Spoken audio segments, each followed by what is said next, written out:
Hi my dear class 10th। चलो अब हम करेंगे लाइफ प्रोसेसेस का next part which is circulatory system, human heart वाला।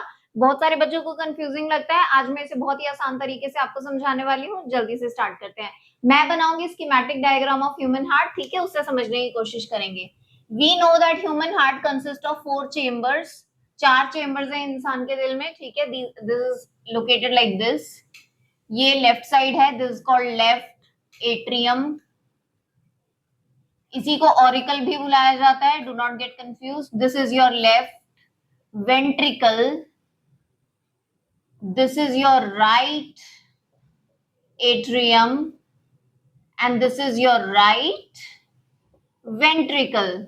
नाउ प्लीज अंडरस्टैंड, ऊपर वाले दोनों चेंबर्स को एट्रियम्स या ऑरिकल्स बुलाया जाता है, नीचे वाले दोनों चेंबर्स को वेंट्रिकल्स बुलाया जाता है। This is the left side of the heart, this is the right side of the heart.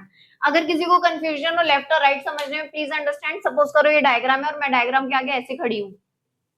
This is my left hand, so this is going to be my left side of the heart. This is my right hand, so this is going to be the right side of my heart. That is how you're supposed to find out which side is left, which side is right. अगर ये गलत हो गया तो आपकी पूरी labelling खराब हो जाएगी। अब आगे बढ़ते हैं।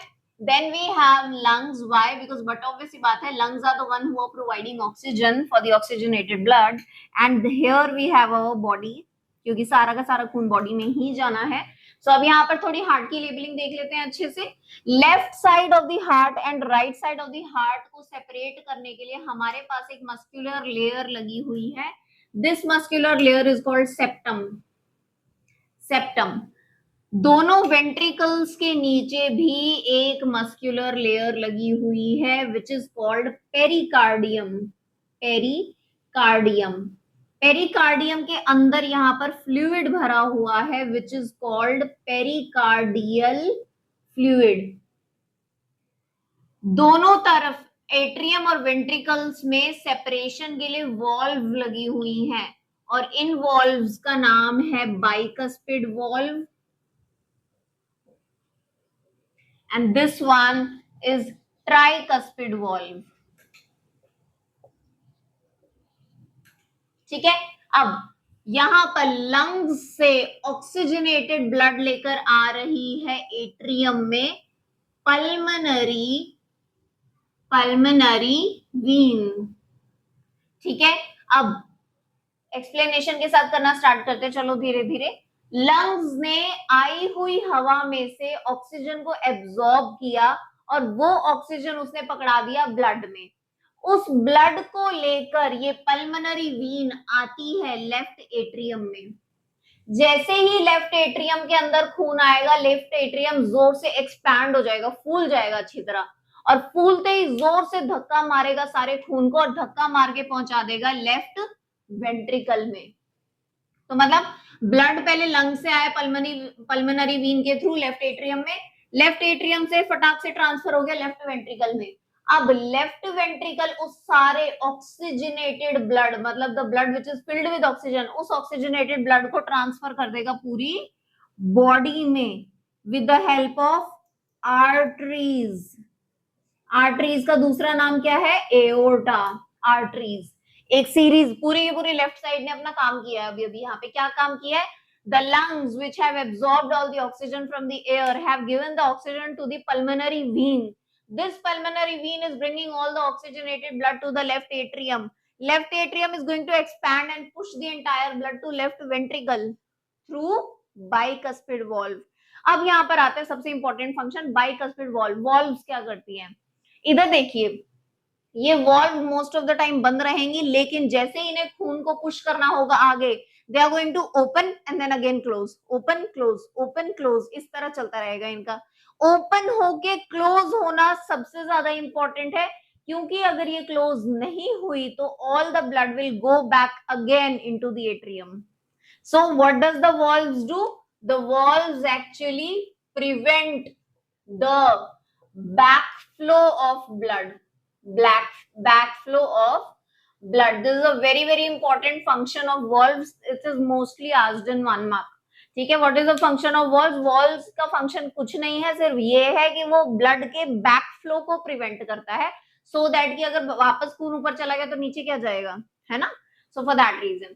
So, जैसे ही ब्लड बाइकस्पिड वॉल्व से होता हुआ लेफ्ट वेंट्रिकल में आए, left ventricle again are going to get expand and push the entire blood into the body through arteries aorta. Clear है? अब यहाँ पर वैसे पूरी बॉडी में तो कैपिलरीज हैं जो कि कर रही हैं, हम मेजर यहाँ पर देख रहे हैं कि आर्टरीज आती हैं, arteries will get diverted into multiple capillaries, millions of blood capillaries, those capillaries are going to distribute blood to all parts of the body. ठीक है, अब यहाँ पर क्या हो रहा है, साइमल्टेनियसली डीऑक्सीजनेटेड ब्लड। अब आपकी पूरी बॉडी में जो खून ऑलरेडी पहली ही साइकिल में जा चुका था, अब उसमें से सारा ऑक्सीजन आपके सेल्स यूज कर चुके हैं, वो सारा कार्बन डाइऑक्साइड वाला ब्लड हो गया है, अब उसको भी तो बॉडी से बाहर निकालना जरूरी है। अब उसे कैसे निकालेंगे? Simultaneously from the body the deoxygenated blood is carried and sent to the right atrium. उसी समय पर, जिस समय पर ये प्रोसेस हो रहा है, उसी समय पर वीन्स, जिसका नाम है vena cava, are going to take the deoxygenated blood को लेके पहुंच जाएंगी राइट एट्रियम में। जैसे ही राइट एट्रियम में डीऑक्सीजनेटेड ब्लड पहुंचा, राइट एट्रियम एक्सपैंड हो जाएगा और एक्सपैंड होके जोर से पुश करेगा सारे के सारे ब्लड को इनटू राइट वेंट्रिकल। ठीक है, एट्रियम्स का काम है वेंट्रिकल तक पहुंचाना। तो जैसे ही सारा डीऑक्सीजनेटेड ब्लड गया राइट एट्रियम में, राइट एट्रियम एक्सपैंड होगा और सारे खून को धक्का मार के पहुंचा देगा राइट वेंट्रिकल में थ्रू ट्राइकस्पिड वॉल्व। यहाँ पर भी वॉल्व का सेम फंक्शन है, it prevents the backflow of the blood. So once the blood is in the right ventricle is going to expand and push the blood back to the lungs. अब वो सारे के सारे खून को उठा के फिर से किसके पास भेज देगा? लंग्स के पास भेज देगा। क्यों भेज रहा है लंग्स के पास? फॉर ऑक्सीजनेशन, क्योंकि उसके अंदर तो ऑक्सीजन नहीं है। और किसके थ्रू भेज रहा है? Pulmonary artery. ये लेबलिंग एक्सट्रीमली इंपॉर्टेंट इसलिए है क्योंकि इनसे रिलेटेड 1, 1, 2, 2 मार्क के क्वेश्चंस बहुत इजीली आते हैं। फॉर एग्जांपल एक मैंने एमसीक्यू क्वेश्चन देखा था, which nerve is responsible for bringing deoxygenated blood back to heart? Who is that? Pulmonary artery. ठीक है, क्योंकि वो हार्ट तक लेकर आ रही है। अब अगर क्वेश्चन आ जाए which nerve is responsible for bringing deoxygenated blood from body to heart? It's veins, vena cava. ठीक है, that is how you suppose to remember. चलो मैं एक बार फिर से एक्सप्लेन कर रही हूँ पूरे डायग्राम को, फिर करेंगे डबल सर्कुलेशन। प्लीज डायग्राम की तरफ ध्यान से देखिए क्या हो रहा है। लंग्स ने ऑक्सीजन एब्जॉर्ब करी और खून में डाल दी और उस ऑक्सीजनेटेड ब्लड को लेके पल्मोनरी वीन आ गई। आते ही वो घुसी कहाँ पे? लेफ्ट एट्रियम में। लेफ्ट एट्रियम एक्सपैंड हुआ और उसने सारे खून को धक्का देके भेज दिया लेफ्ट वेंट्रिकल के pass through bicuspid valve. Bicuspid valve से होते हुए जब खून लेफ्ट वेंट्रिकल में आ गया, देन लेफ्ट वेंट्रिकल एक्सपैंड हुआ और उसने सारे खून को धक्का देके भेज दिया पूरी बॉडी में थ्रू एओर्टा, आर्टरीज। ठीक है, साइमल्टेनियसली जब ये लेफ्ट साइड फंक्शन कर रहा था, राइट साइड में क्या हुआ कि बॉडी में से सारा का सारा डीऑक्सीजनेटेड ब्लड कलेक्ट किया वेन्स ने, वीना कावा ने, and they got it to the right atrium. Right atrium में खून पहुंचाया, राइट एट्रियम एक्सपैंड हुई, उन्होंने धक्का देके खून को भेज दिया राइट वेंट्रिकल में थ्रू ट्राइकस्पिड वॉल्व। अब यहाँ पर सारा का सारा खून राइट वेंट्रिकल ने फिर से पुश किया और पुश करके लंग्स तक पहुंचा दिया through pulmonary artery. As simple as that. अब यहाँ पर कुछ फंक्शंस देख लेते हैं। फर्स्ट फंक्शन वॉल्व का हम देख चुके हैं, it prevents the backflow of the blood, खून को वापस ऊपर जाने से रोकता है। नंबर सेकंड, सेप्टम, ये रहा मिडिल मस्कुलर लेयर। अब क्योंकि आपको पूरा प्रोसीजर पता चल चुका है तो आपको ये पता है कि पूरा left side is dealing with oxygenated blood and पूरा right side is dealing with the deoxygenated blood. तो ऑब्वियस ही बात है, इन दोनों को सेपरेट रखना बहुत जरूरी है। अगर इन्हें सेपरेट नहीं करा तो ऑक्सीजन तो जाएगा नहीं पूरी बॉडी में। So for that reason we have a extramuscular layer called septum here. This septum prevents the mixing of oxygenated with deoxygenated blood. ये ऑक्सीजन और कार्बन डाइऑक्साइड की मिक्सिंग को रोक रहा है। ठीक है, अब आ जाओ पेरिकार्डियम पे। अब पूरा फंक्शन देखने के बाद हमें ये पता चल चुका है कि जो वेंट्रिकल्स हैं उनके ऊपर सबसे ज्यादा प्रेशर पड़ रहा है, करेक्ट? क्योंकि एट्रियम्स ने तो कहाँ खून फेंका है, नीचे ही फेंका वेंट्रिकल्स तक, पर वेंट्रिकल्स, लेफ्ट वाले वेंट्रिकल ने भेजा है पूरी बॉडी में और राइट वाले ने अगेंस्ट द ग्रेविटेशनल फोर्स भेजा है वापस लंग्स के पास। So that is why the ventricles are extremely thick and need extra protection, ताकि खून को एक्स्ट्रा प्रेशर से जब वो फेंके तो वो रप्चर ना हो जाए.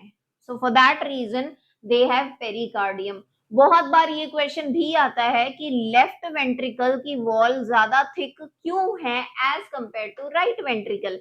अब प्लीज अंडरस्टैंड, क्योंकि राइट वेंट्रिकल दिल से लंग्स तक ही खून भेज रही है, पर लेफ्ट वेंट्रिकल पूरी बॉडी में भेज रही है.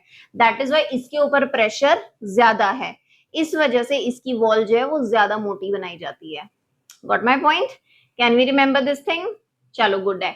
इसे जल्दी से नोट डाउन कर लो and give the heading double circulation. That is also very important 2 mark question. What is double circulation? Why do we have double circulation? What is the importance of double circulation? Please guys understand, double circulation is nothing but when the blood passes from the heart twice. जो खून है वो दिल में से 2 बार घूम रहा है. इसका एकमात्र यूज हमारे लिए ये है कि जब जब दिल में से खून 2 बार पास होता है तो सर्कुलेशन में ऑक्सीजन के ट्रांसपोर्ट होने की कैपेसिटी ज्यादा हो जाती है. ठीक है, तो इससे हमारी बॉडी ज्यादा अच्छे से ऑक्सीजन ले पाती है. ऑक्सीजन प्लीज, ये इसके फायदे बताने की तो मुझे जरूरत नहीं है, बिकॉज हमारा डाइजेशन, रेस्पिरेशन, सारे के सारे सिस्टम सिर्फ इसी पे बेस्ड है. आज जो डबल सर्कुलेशन करते हैं, again I am making a schematic heart diagram like this. ज्यादा नहीं डिटेल में लिखेंगे इस बार, सिंपल. अब इधर देखो, if you guys remember, there was this one single phase of this diagram where we realized that there is one phase of circulation taking place between lungs to heart and heart to lung. Correct? जब oxygenated blood आ रहा था और जब deoxygenated वापस जा रहा था, this was one cycle of blood moving, and this circulation is called pulmonary circulation. Pulmonary circulation. Now there was another form of circulation which was taking place between heart to body and body to heart. Remember? And this type of circulation is called systemic circulation. Systemic circulation. Please guys, this is systemic, not systematic. I've seen kids writing systematic for this. Okay? So what do we have here? We have seen that there is one phase of circulation which was taking place between lungs to heart and heart to lungs. Correct? So this is called pulmonary circulation. The second phase of circulation was taking place between heart and body to heart. This is called systemic circulation. This is what we actually mean by double circulation. Double circulation क्या है? It is nothing but when the blood passes through the heart twice.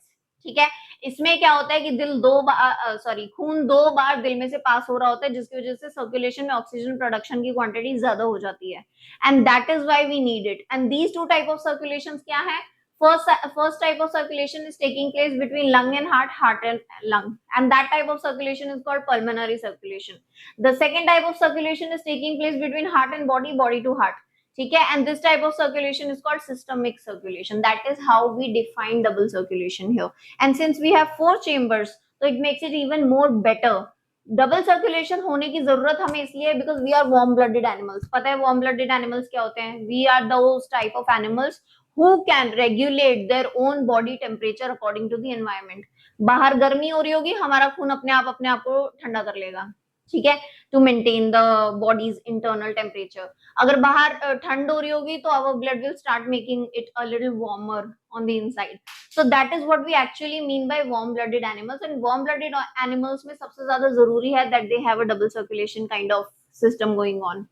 I hope you all were able to understand this thing. अगर आपको सच में अच्छे से समझ में आया, प्लीज नीचे कमेंट जरूर कीजिए और अपने फ्रेंड्स के साथ शेयर कीजिए, और जल्दी से मुझे लिख के बताना कि मैं नेक्स्ट टॉपिक कौन सा करवाऊं.